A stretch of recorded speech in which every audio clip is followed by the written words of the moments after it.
into a black screen. I think we might actually have figured this out now. Oh, heck. Okay.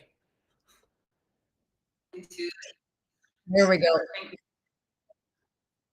Great. Okay, well, I hope everybody heard the first piece. And Carolyn, obviously, always getting back into the IT world. Oh, I think we got a bit of a lag, so we're hearing Karen's come through. This should be interesting too. Okay.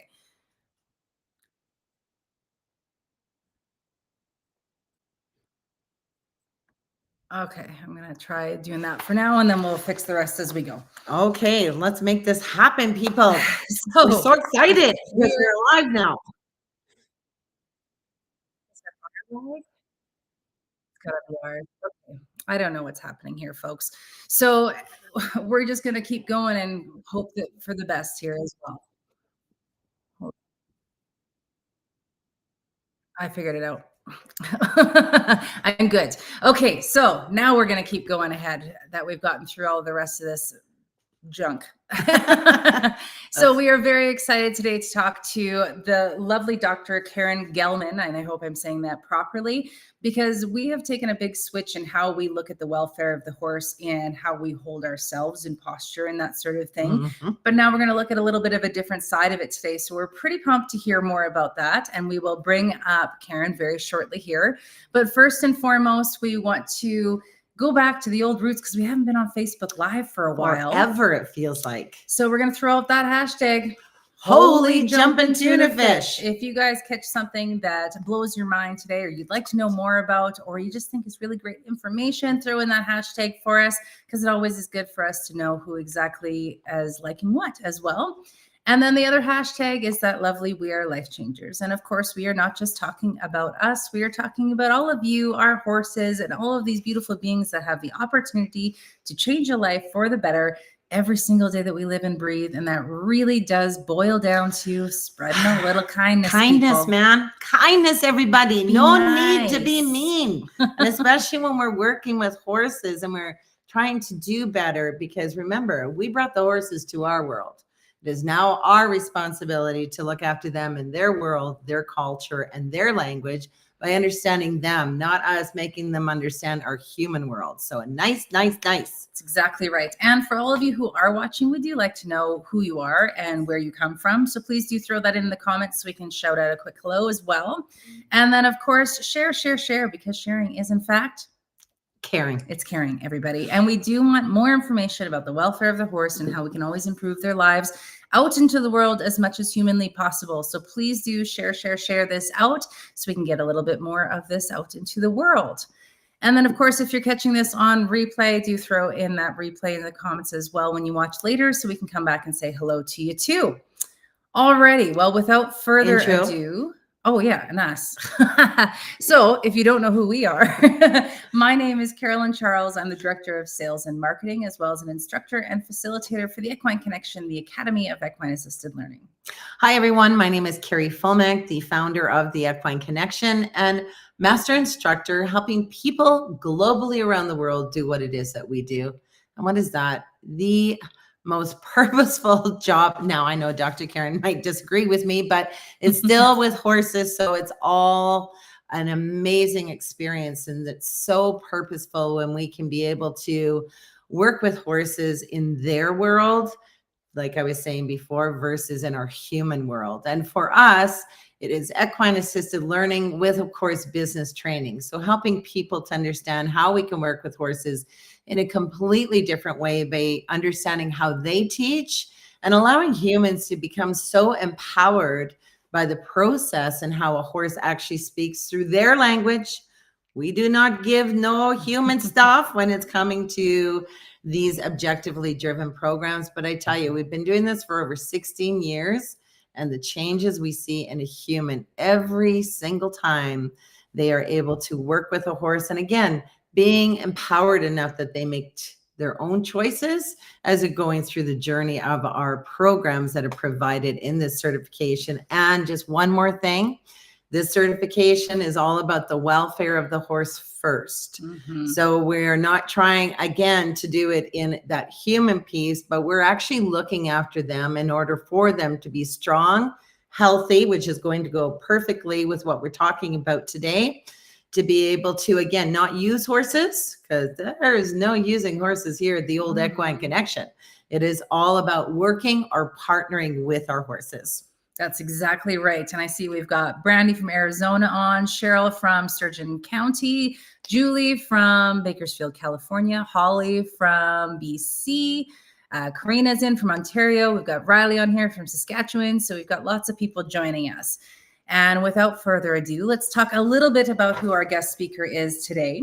Dr. Karen Gellman is a holistic veterinarian and expert in the biomechanics of posture and locomotion in animals. Since 2005, she has been teaching veterinarians, chiropractors, rehabilitators, farriers, dentists, and manual therapists about the critical importance of neutral posture for equine performance and wellness.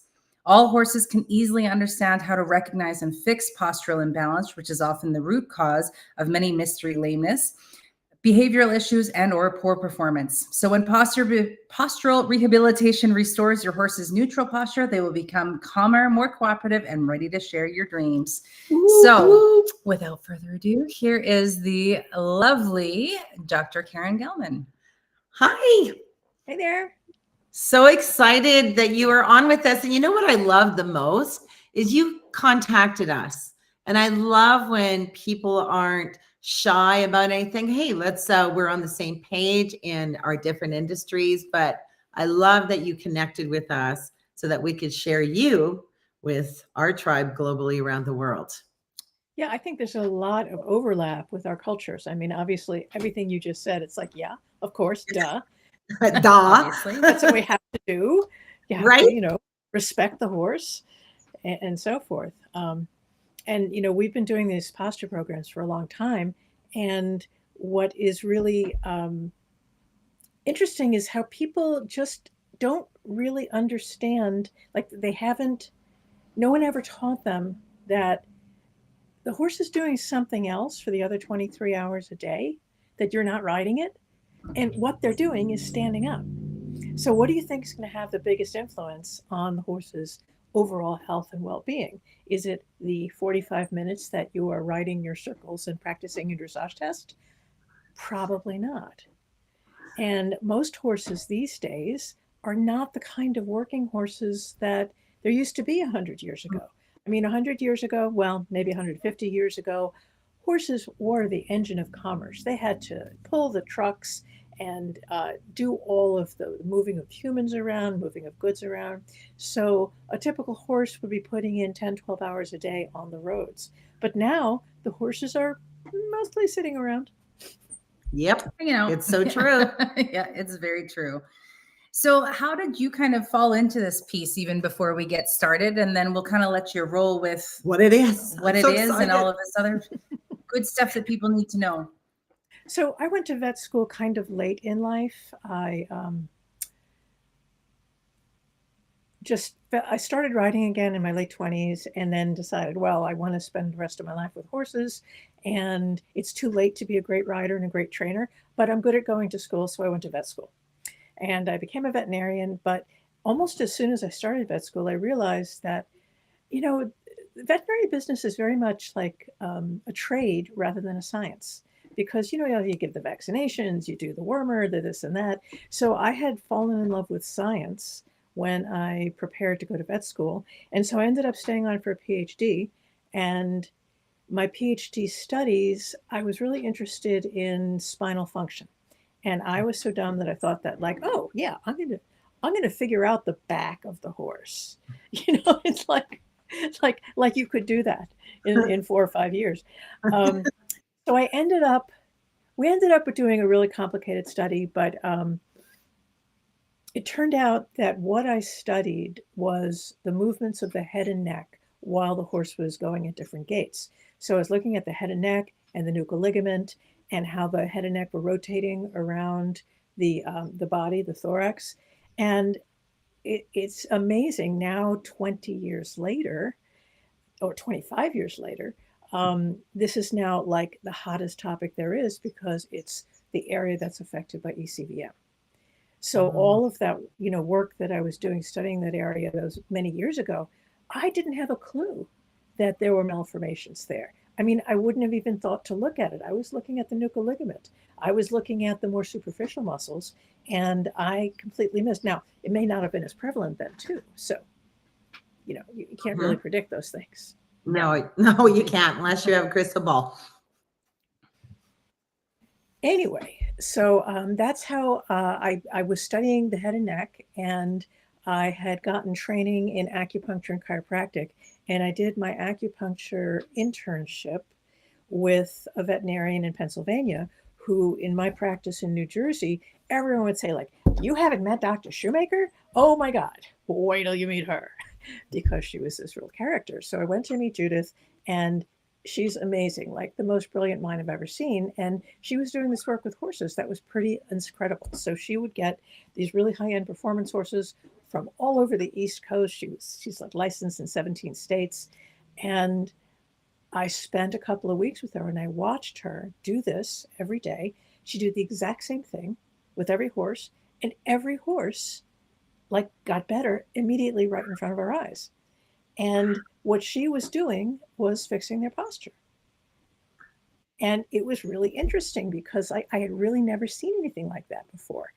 And I didn't know that that's what something was important. But the more time I spent with Judith, the more I understood that the way that these horses were standing was causing all of the lameness that we go to see as veterinarians. So you have, your jumpers whose hocks go bad and have to get injected. You have the horse with an navicular. You have all the things that are the most common lamenesses. They all have to do with the posture, and the posture is informed by different parts of the nervous system in different parts of the body. And when we take a horse and put it into a human environment, as in being domesticated, there are parts of their body management that then no longer is maintained by a normal equine lifestyle.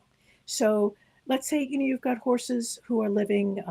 We have horses in Chincoteague, we have horses on Sable Island, Nevada, South Dakota. There's lots of wild horses. So those horses are usually going about 25 miles a day from waterhole to waterhole. They're mostly moving at walk and trot, kind of slow speeds, and they're living on surfaces that are matched to the hardness of their hooves. I mean, the other way around, the hooves are matched to the hardness of the surface. So these horses are maintaining their own feet, and they're eating grass and pulling it up from the ground, so getting grit all day long, and they're maintaining their own dentition. But when they come to live with us, we Mhm. humans are doing those jobs. And you know what? We're not as smart as God, it turns out.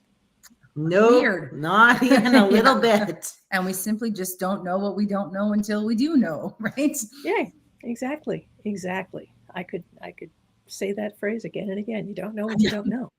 So Mhm. when people hear about the posture model, it's like, oh my God. And just like bells go off because it suddenly puts together all of these things that they kind of knew, but they didn't understand how they fit together.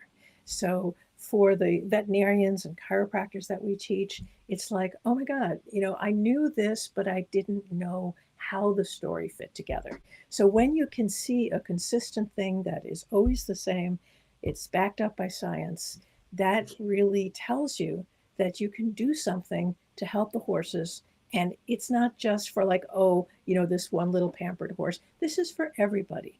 Every horse benefits from this, and every horse responds in the exact same way.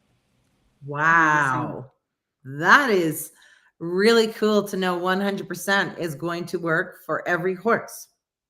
It is. It is. I Yeah. mean, I've never seen, I mean, there are horses who have been severely damaged, have had traumatic injuries, a lot of scars. Those horses are going to take a lot longer to heal Yeah. than a horse who has, you know, less permanent damage to them. Yeah. But when we talk about the dentition, it's like people veterinarians are not trained in occlusal equilibration. They are trained in finding mouth pathology, finding broken teeth and extracting them, taking off the sharp points, but they're not trained. I mean, when we go to our general practice vet for equine dentistry, that would be like taking your kid to your pediatrician for orthodontia. Yeah, Like, Exactly. your pediatrician is great, but they're not trained in doing orthodontia. yeah. We say the exact same thing around here. All You're not the gonna time. You're not gonna get your heart checked by a foot doctor.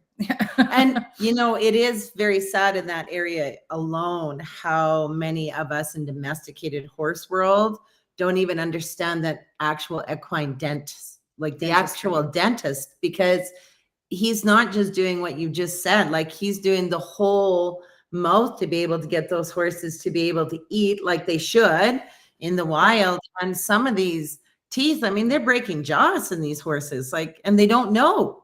And they wonder why there's a behavioral change, but they're not checking. They don't know what to do. Well, right. I mean, when I was in vet school, granted that was, back in the age of the dinosaurs, but when I was in vet school, um, there was this much education in dentistry. Now, thankfully, it's better now. But when I look at the CE programs that are being offered for veterinarians, the CE programs are generally about taking good radiographs of the teeth and treating certain dental diseases like ETROH, how to, do a root canal on something. They're doing these things, but they're not teaching occlusal equilibration because that's just not on their radar. Yeah. So there are dentists and there are veterinary dentists in the world who are really well trained in occlusal equilibration, but generally they got that way with a great deal of effort, and it's not what they learned in vet school. When I was in vet school, I asked the ambulatory vet if I could make an appointment to have her float my horse, and she goes, "No, but I'll show you how to do it." So she goes to my barn, and she's got a bucket with 2 floats in it, puts some water in the bucket, and it says, like, "Here, listen to this. Shh, shh, shh, shh. All right, that's what you want to hear. Now you do the other side." And so she did the points on the uppers, did the points on the lowers, never did an exam, never looked at the teeth, never looked at the incisors, and said, "Okay, you're licensed to float." Wow. And any monkey with a rasp can take off sharp points. That's not a skilled job. No. And if you're talking about like a racetrack practice where all of the horses are pretty much under 5 years of age, just taking off the sharp points is going to cover it. But when you're looking at horses whose full dentition doesn't come in until they're 5, and no one has ever looked to see if their teeth are meeting correctly, whether they're aligned correctly, do they have a trapezoidal distortion like a big diagonal in their face? So people talk about the high-low hooves in horses all the time, and they say like, well, that's a lifetime thing, you're never going to fix that. And I was like, absolutely not. The up-down hooves are part and parcel with the diagonal pattern in the mouth, and that creates a trapezoidal distortion in the entire horse's body. You fix the structures, you can fix the function. And that's how we approach it in postural rehab. It's like fix the structures, you fix the function, you reset the nervous system, and the horse knows how to do it. Amazing. So brilliant. Yeah, amazing. Introducing the right things for them so that they can take it on their own, right? Because they do have a natural ability for these things, but they need some help when we put them into you care. heal until you die.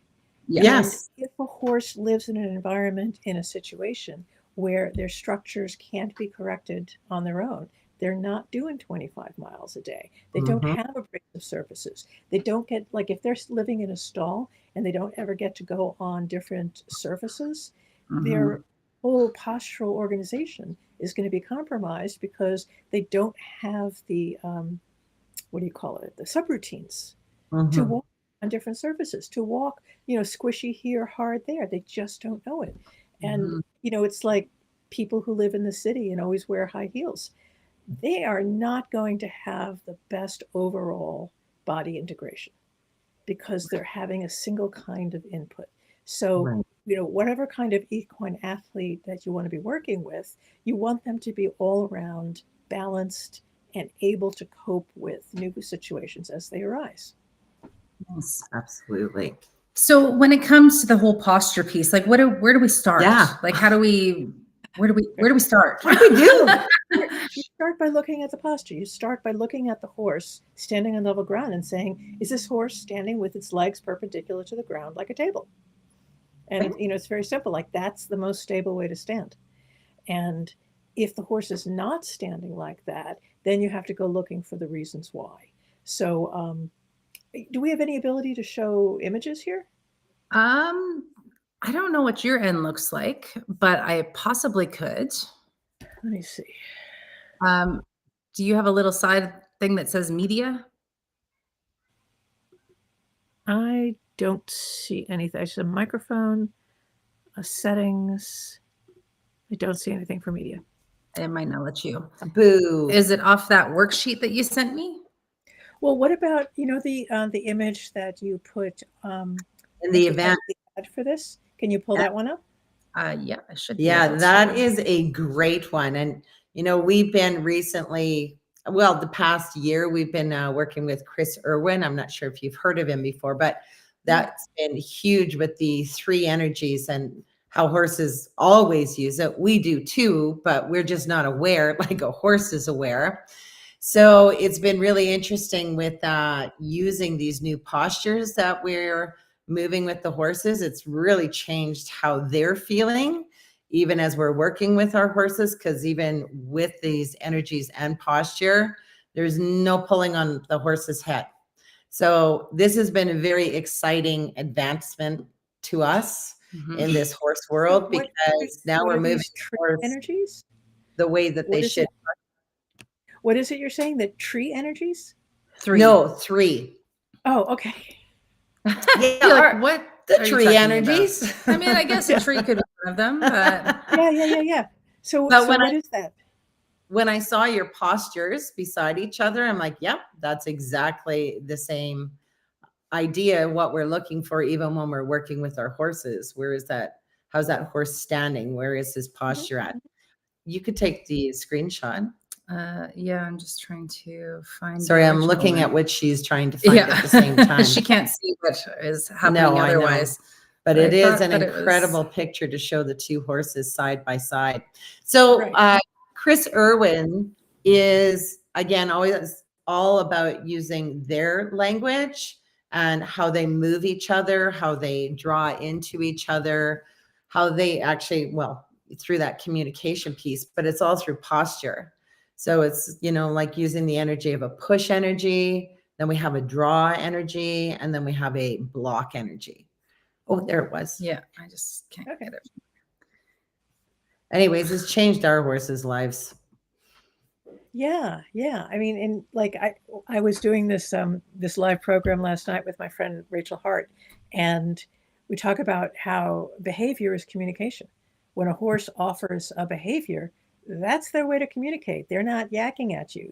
It's what they do is what they're telling you about their world. And if you choose not to listen, well, that's pretty sorry. That's it. Okay, I think I can. Oh, there we go. Okay. Can we get that? All right. So in this picture, this is one of Dr. Shoemaker's clients. I don't know if can you see my arrow at all? No. Okay. So the horse on the left and the horse on the right, same horse, 20 minutes difference. Okay. Wow. So this horse was a upper level dressage horse who had suspensory desmitis, and he would come back when his owner let his feet get too long, and then he would collapse in the hind end and stand like this. So you see the horse on the left is standing with the legs are kind of like a pattern like this, where they go in from like underneath the body. Mm-hmm. So when the legs are not vertical, what in life is not vertical for support? Well, it's when the horse is moving. So if the horse is putting forward its leg to take a step or retracting the leg backwards. So what this means is that when the horse's legs are canted in like this, they have to use their movement muscles in order to support their standing posture.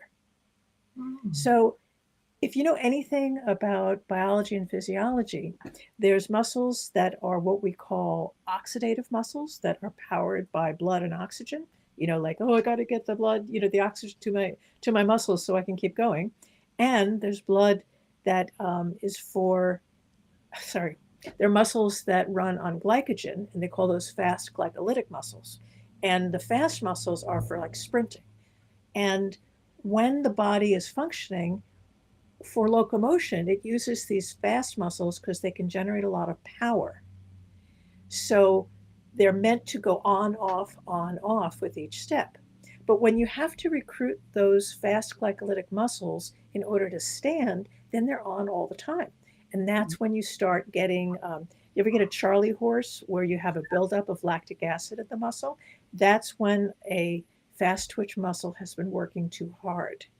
So horses who stand with their legs canted in are overworking their movement muscles. They're not using their postural muscles, and they tend to first hypertrophy and then start atrophying those muscles. So you'll see them having like really stringy looking butts and overdeveloped chests and things like that. And that's because they have to get those muscles to keep from falling down that should be used only for locomotion. But when you look at the horse the way he stands on the right, you see that the legs are perpendicular to the ground, and the bones of the limbs are stacked one on top of another so that they're in the correct orientation to push against gravity, because gravity is pulling us down while we're trying to stand up, right? And then small, slow twitch muscles that are very inexpensive to use all the time. And those muscles stabilize the joints of the leg so that when a horse is standing the way you see he is on the right, he can stand that way for hours and hours. He can sleep that way. And it costs very little energy to maintain, and it doesn't overwork his muscles. Wow.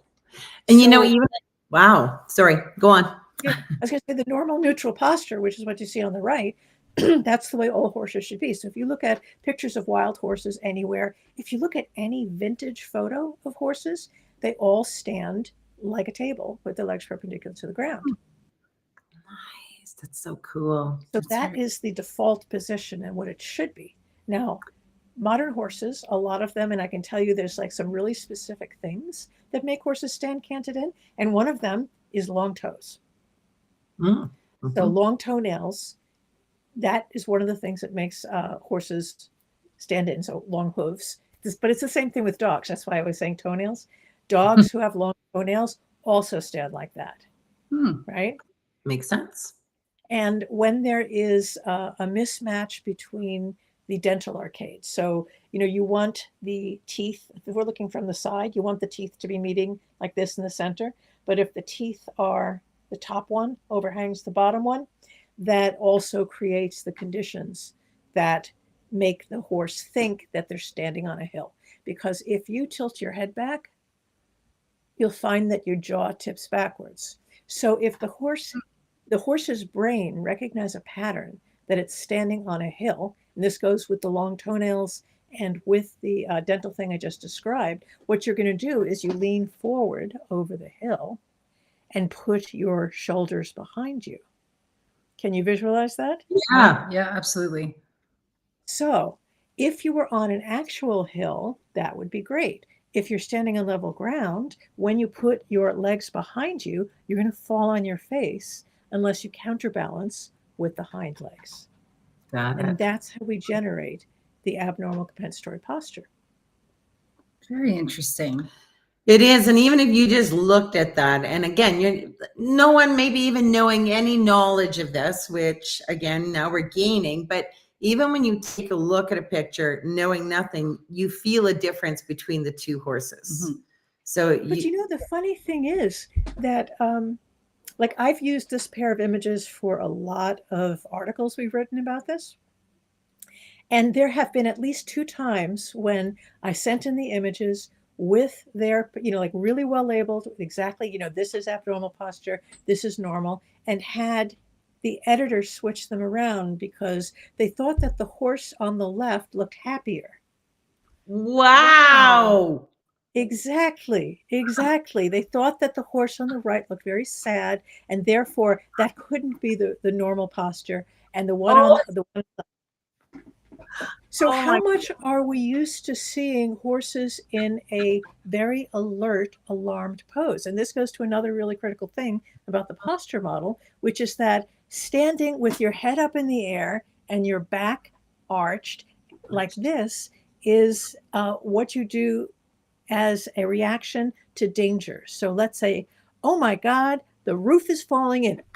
So you go like this and you stick your head up, you close the gap here, you put your hands back. All of that, all of this positioning that we see in abnormal compensatory posture has a heightened sympathetic tone coming with it.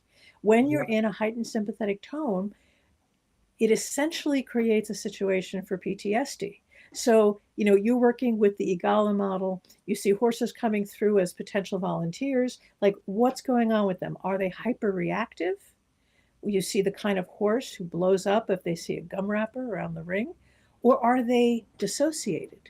You think about a school horse who's completely unflappable. You could blow up a bomb near them. Those horses are the two sides of PTSD, hypervigilance Mhm. or dissociation. So, one of the things that we're giving back to horses by restoring neutral posture is the ability to just chill and relax and have parasympathetic dominance. So, if Mhm. sympathetic is fight or flight, parasympathetic is rest and digest.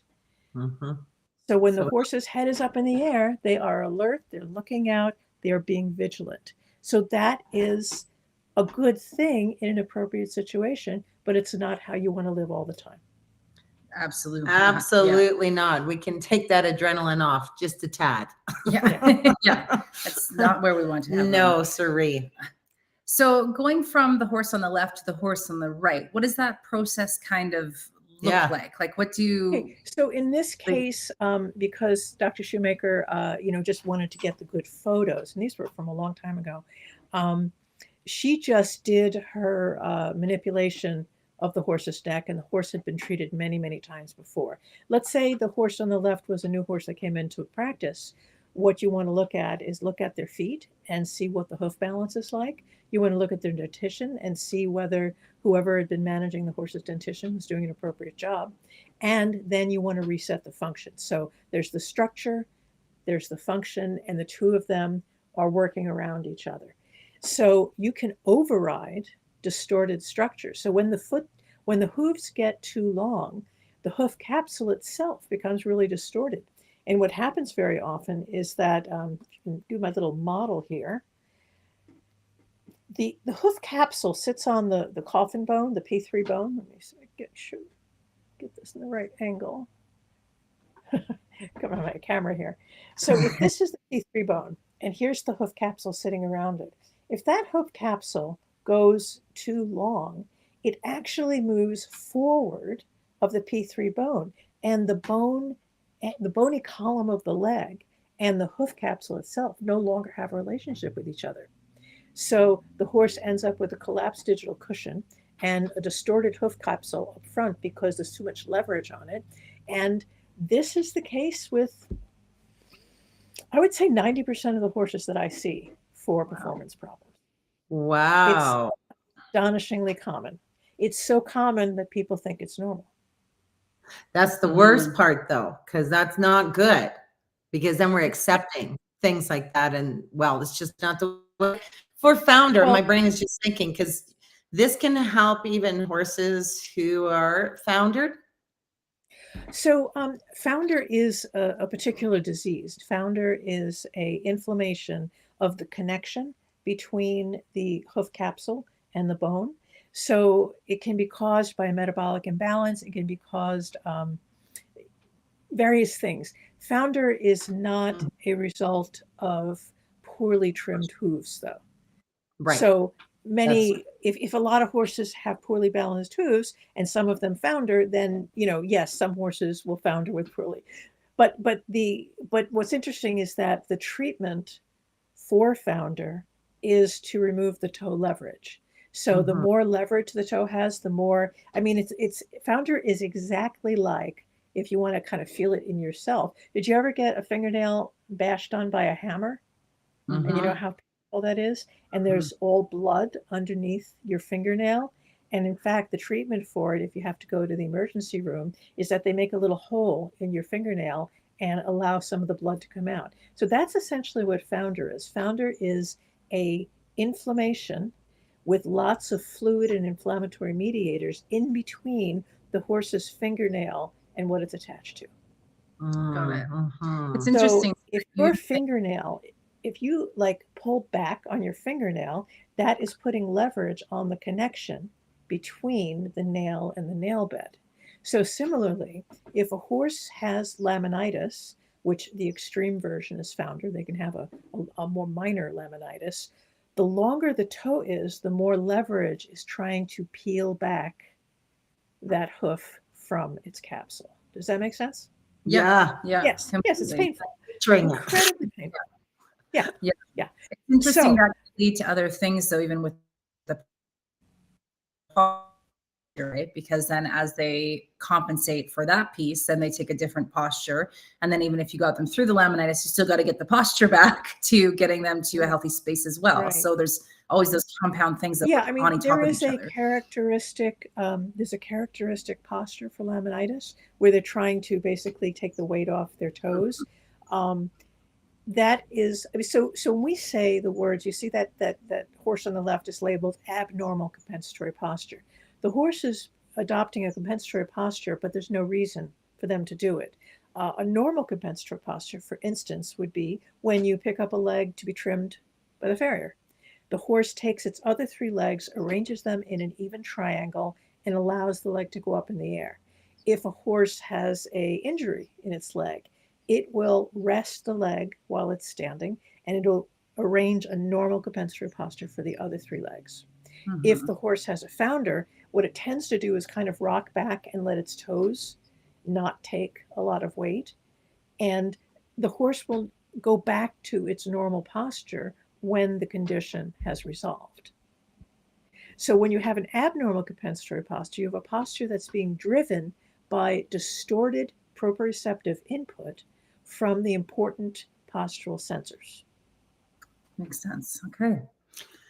So now I definitely want to know how we can bring this into our horses' world and how we just being not peons, but not a doctor, Yeah, not how we doctors. can actually incorporate this besides all the good stuff we're Yeah. already working with, but now to even go more, like we used to do the oscillating, like we've done so many different things that are a part of our horse's life, but this one is very exciting because Yeah. it feels like it would be uh, um, a regular piece that you always have with your horses because we see them every day.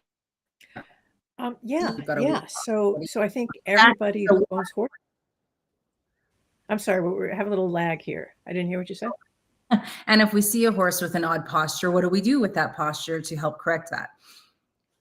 Okay, so the posture, again, is a symptom, and the cause is the distortion in the horse's structures or function.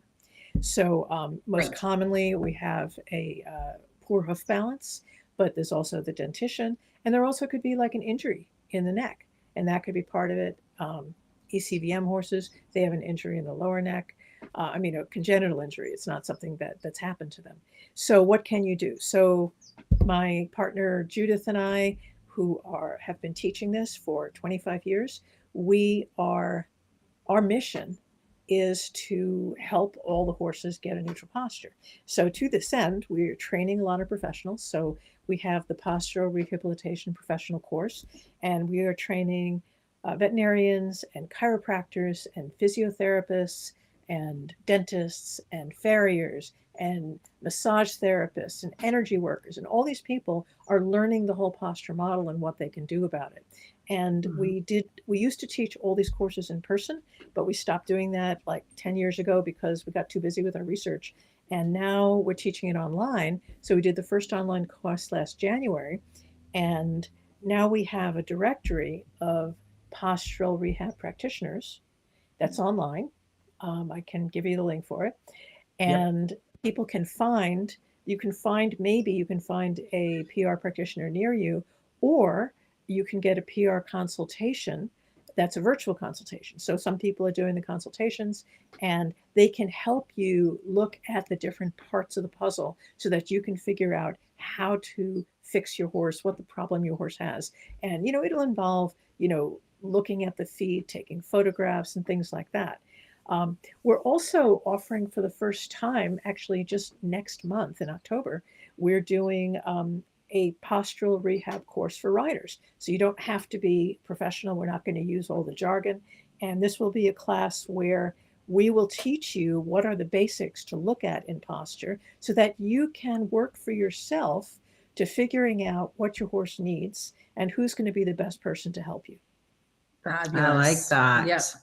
Very much so. Yep, that's beautiful. And then from that, at least everybody has access to the information and knowledge, because that's where it all stems from. Absolutely. Right? And is there a giveaway? Yeah. Sorry, you can finish. Oh, yeah. So I gave you a image that is a posture explanation that you can give to your followers.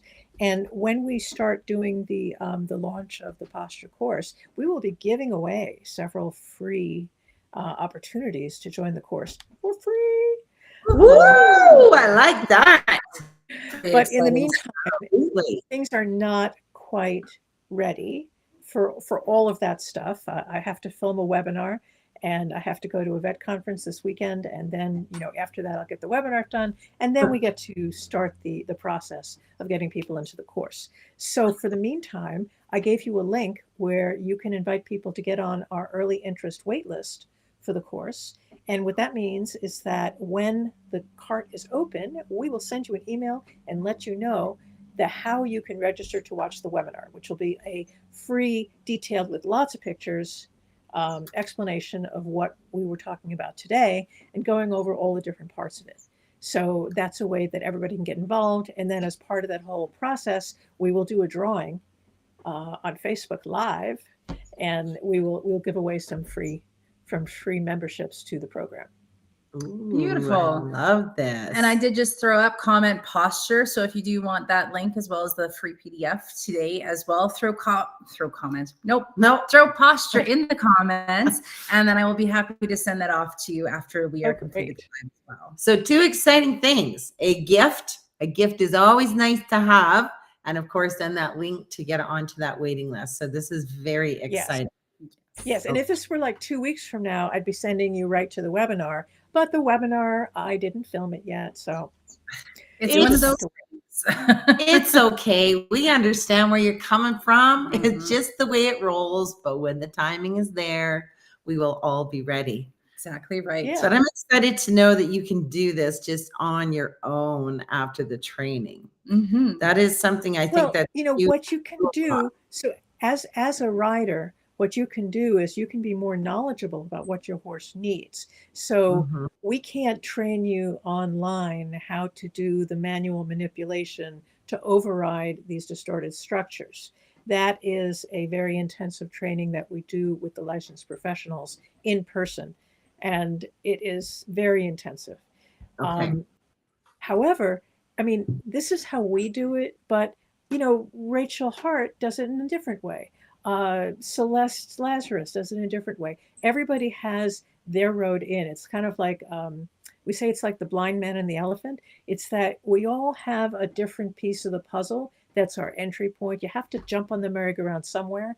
And this is what we do in our group of practitioners. But it doesn't mean that it's the only way. But I think it will always come down to having structures that are not distorted and having a free moving function of the head, neck, back relationship. Oh, absolutely. Absolutely. That's and, not just for riders, everybody, because again, we're equine assisted. We're to work on the ground. And no matter what, we are wanting this for our horses because they need to be comfortable.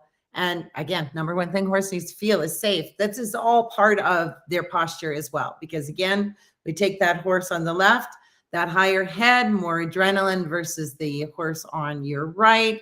Beautiful medium low head. This is like, I'm thinking, I'm feeling good. these are lovely pieces we want, even in equine assisted learning, Yes. no Right, mounted right. horses. So, what I didn't mention is that we have a third partner in our teaching team, and that is Elizabeth Reese, who is a classical dressage trainer, but also an Alexander teacher. So, if anybody has never heard of Alexander technique is one of the foundational concepts that centered riding was based on, and it Oh, is a human, um, call it a kinesthetic education. So the Alexander work is not like, oh, I'm going to do something to you. It's I'm going to teach you how to have a neutral relationship with your head, neck, and back. So we work with both practitioners and with the horses, and we teach the practitioners to model what the horses need to feel. So if you're like all like this, and you go walk talking and touching a horse like this, the horse is not going to want to be near you because they're going to feel all that compression in your spine, all the tension in your body. But if you can approach any kind of work you're doing with horses with a neutral spine yourself, being upright, having a good relationship with gravity, all of that will be transmitted when you're connecting your nervous system to that of the horse. And in the Agama model, helping your clients connect with the horse's nervous system, that's what it's all about. And you have to make the horse want to be there.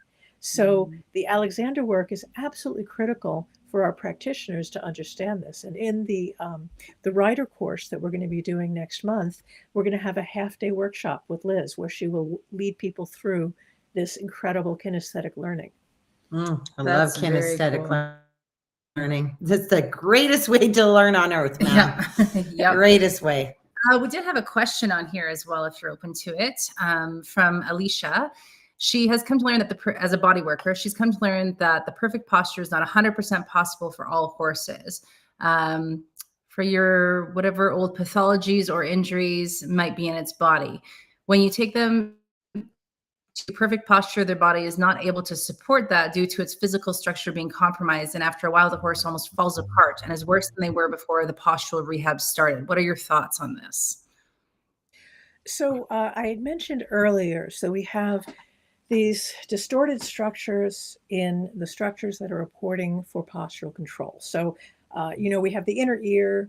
Things don't go wrong with the inner ear too often. That's pretty well protected. But then the really big ones are your ground contact information, your TMJ, your visual information, and the small muscles and joints of the head, neck, back relationship. So those are the really important ones for reporting on a neutral posture. Now, yes, humans and horses and dogs, whatever, there can be ones with a lot of old damage.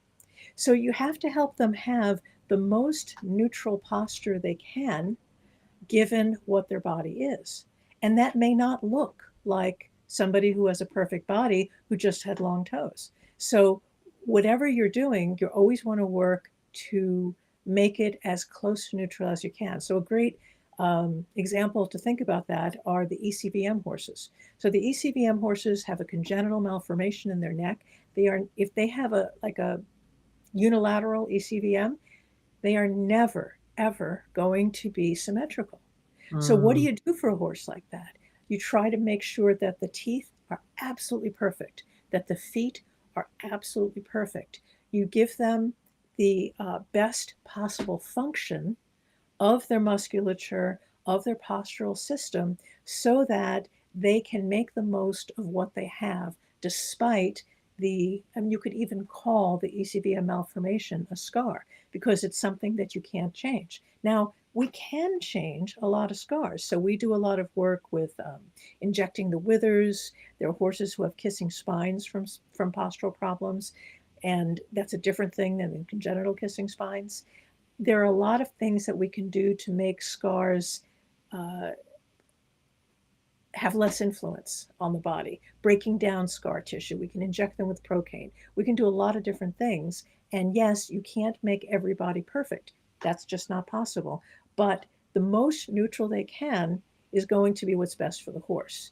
And I'm not sure, I have never in my 25 years of practice had the experience of giving a horse neutral posture and have them fall apart afterwards.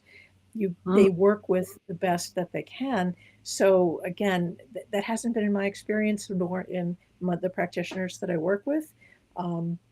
But it can't be wrong to be as neutral as possible, given the body you have. Would it be similar to even with humans? I mean, sometimes if you have a back issue or if you have, sometimes you get the worst before it gets better sort of deal, where you do get a little bit in alignment, but it's sore, it hurts until your body can get there, and then baby steps as it moves forward to get you to a more neutral place. So I think there's a difference between like